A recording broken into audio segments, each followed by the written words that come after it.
How many organizations have built their greatest building and then quickly died? Coming up on Architecture CodeX. Architecture CodeX. If you want to see more, like, comment, share, and most importantly, subscribe.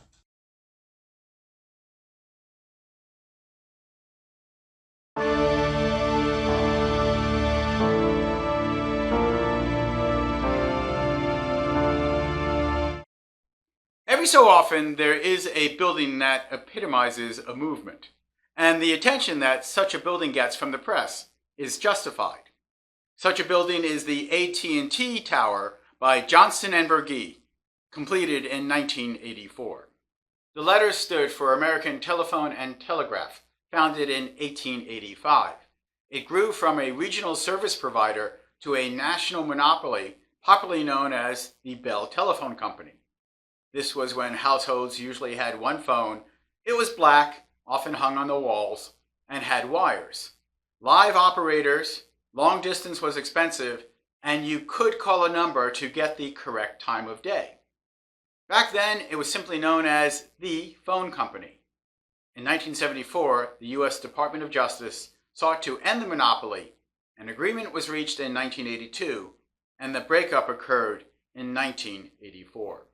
This means at their peak power, AT&T was planning their New York City headquarters and only finished it while their decline was already set.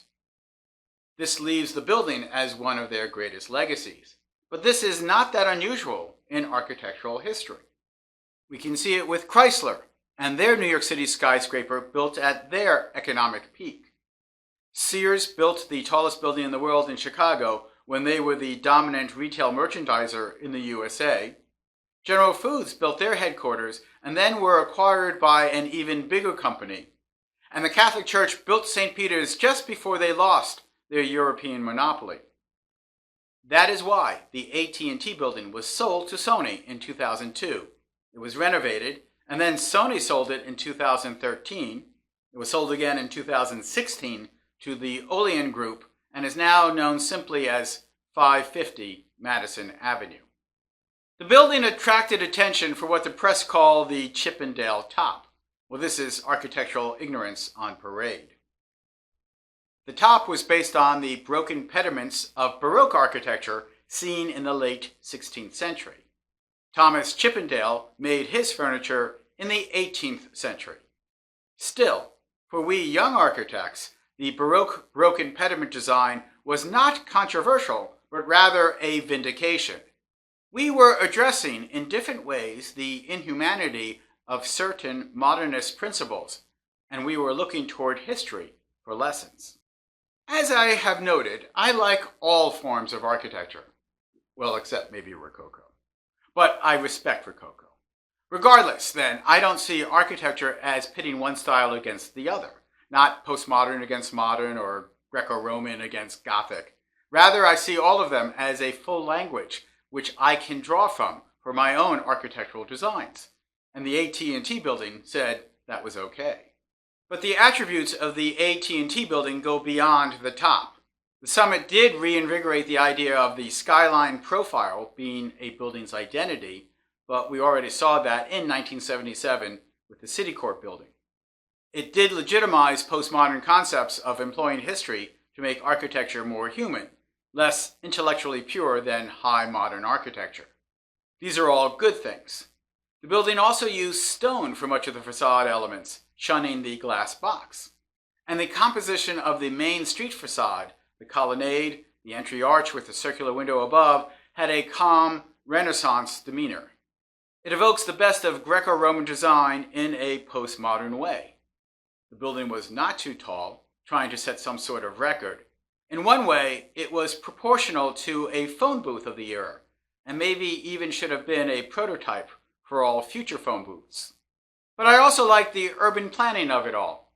When it first opened, the AT&T building had a lot of open space surrounding it to the outside of New York City.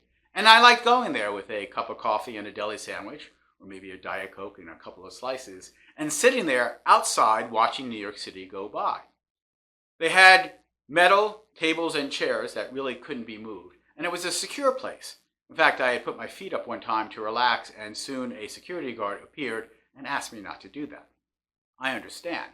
You let people rest their feet, eventually they're sleeping there, and soon you have cardboard tents. However, the space was not popular because outside in New York City, in the winter, it is cold, and in the summer, it is hot and humid. And across the street was the IBM atrium, an enclosed glass room where people in the neighborhood looking for a place to sit down did so in climate-controlled comfort. So when Sony bought the building, they enclosed most of the open space to get a street-level store and sell Walkmans. Back in 1984, I was just an apprentice architect, and it was easy to be super critical of buildings because I had built so little. So I did have a problem with the design of the lobby. It was too tall. The lobby featured the 1916 statue, Spirit of Communication, by Evelyn Beatrice Longman, which once graced the top of the old AT&T building at 195 Broadway. But the vault above the statue was very high, and so entering the small footprint of the lobby, one had to crane their neck upwards in order to see it all. And this violated what I considered an absolute about how people experience the space, which was based on their cone of vision. We all have a 60-degree cone of vision in which we can take things in while we move through a space. But then I read an article that interviewed the security guard in the lobby, and he said, all the architects who come in here think the lobby is too tall, but everyone else just looks up and likes it. Lessons learned. The building was designed by Philip Johnson and John Burgee, with Simmons Architects as an associate firm, and structural engineer Leslie Robertson, who also designed the structure for the Twin Towers. But Philip Johnson alone appeared on the cover of Time magazine with a model of the building and his overcoat draped over his shoulders like he was an Italian movie star. For the press, Philip Johnson going postmodern was significant, as 40 years earlier, Johnson was the champion of modernism, hosting a number of shows at the Museum of Modern Art that promoted modern architecture. Johnson was an independently wealthy gadfly journalist who used his money to get the position as head of the architecture department of MoMA, and eventually went on to Harvard to get an architecture degree. Throughout his career, it appears to me that Philip Johnson inserted himself into the higher realms of architecture, using his wealth and influence to play with the big boys. Johnson stole Mises' thunder with his glass house, Architecture Codex number 54, and after sitting on the panel that selected Ludwig Mies van der Rohe for the Seagram's Building Commission, Johnson appears to have pestered Mies to get involved with the design. Mies took care of this by delegating Johnson to designing the Four Seasons restaurant on the ground floor. Philip Johnson formed a partnership in 1968 with John Burgee, and together they defined corporate postmodernism. Johnson Burgee Architects designed such buildings as Pennzoil Plaza in Houston, the so-called Lipstick Building in New York City, Comerica Tower in Detroit, PPG Place in Pittsburgh, and the AT&T building, indicating the firm was going strong. Burgee was the chief executive officer, and Johnson was the main designer. In 1984, they took on Raj Ahuja, a longtime associate, as a full partner, and Johnson was designated, quote, a design consultant, end quote. I cannot break down the design process for the AT&T building as to who had the major idea. But I can tell you from an inside source that, like most large architectural corporations, Johnson Burgee was divided into studios, each responsible for a few different projects, and that the partners were involved in all the projects, both in the design concept and in the detailing.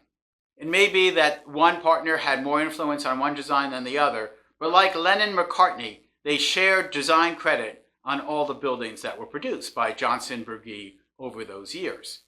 It would appear this would be a good arrangement for Philip Johnson, who could be removed from managing a large firm and continue to design. This kind of transition was common in big-name firms.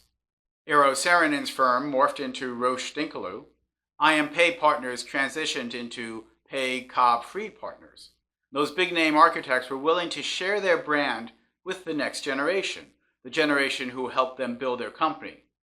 But things were not going so smooth at Johnson Burgee.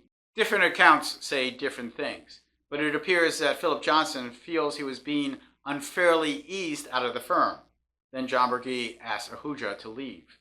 Who knows what interior jealousies or resentments were being manifest inside the firm. By 1989, the firm was named John Burgee Architects. If Philip Johnson was meant to retire or to continue with Burgee as an outside consultant, that did not happen. Johnson continued to practice architecture, competing with Burgee, and actively worked to steal his clients. By 1991, John Burgee Architects filed for bankruptcy.